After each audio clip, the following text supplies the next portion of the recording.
তাহলে আল্লাহ তাআলা বললেন ওয়াস-সাবিরিনা ওয়াস-সাবিরাতি, ধৈর্যশীল নারী এবং পুরুষকে আমি আল্লাহ বড্ড পছন্দ করি।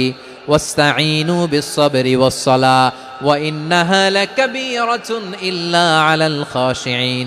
আল্লাহ বলে যখন বিপদে পড়বা সালাত এবং সবর দিয়ে আমার কাছে সাহায্য চাইবা। বিপদ আসলেই রাহমাতাল লিল আলামিন জায়নামাজে দাঁড়ায় যেতেন। আমরা বিপদ আসলে কি করি?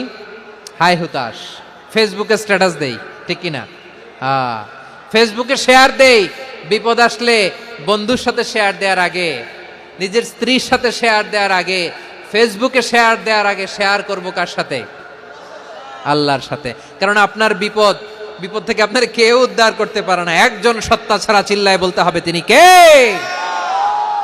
সে আল্লাহ বলেন, গোলাম বিপদে ধৈর্য ধারণ করো। আল্লাহর হাবিবকে আল্লাহ সান্ত্বনা দিচ্ছেন, ওয়াসমির আলা মা ইয়াকুলুনা ওয়াহজুরহুম হাজরান জামিলা। ও নবী, ওরা যা বলে মন খারাপ করবেন না, মন ভাঙবেন না, ধৈর্য ধারণ করুন। ওয়াহজুরহুম হাজরান জামিলা, তাদেরকে সুন্দরভাবে ইগনোর করুন। আমার নবীকে গালি দিত কবি বলে, গণক বলে, পাগল বলে, জাদুকর বলে, লেস কাটা বলে। আমার নবী নাকি লেস কাটা? নাউজুবিল্লাহ পড়বেন না? আমার নবীরে কাফিরেরা যেমনি গালি দিত, এই যুগে আমাদেরকেও গালি দেয় এমন কিছু লোক আছে না নাই? আমার নবীকে গালি দিত গণক, জাদুকর, এরপর গালি দিত পাগল, নির্বংশ বলে, আর আমাদেরকে গালি দেয় মৌলবাদী বলে, আমাদেরকে গালি দেয় রাজাকার বলে। রাজাকার শব্দটা তো এখন একটা অ্যাওয়ার্ড হয়ে গেছে, অ্যাওয়ার্ড। রাজাকার রাজাকার গালি দেওয়ার দিন শেষ। কি দিন আসলো? সুবহানাল্লাহ কইবেন না? পরিস্থিতি পাল্টে দিতে আল্লাহর সময় লাগে না। চিল্লায় বলেন ঠিক কি না? আমাদেরকে বলে মৌলবাদী।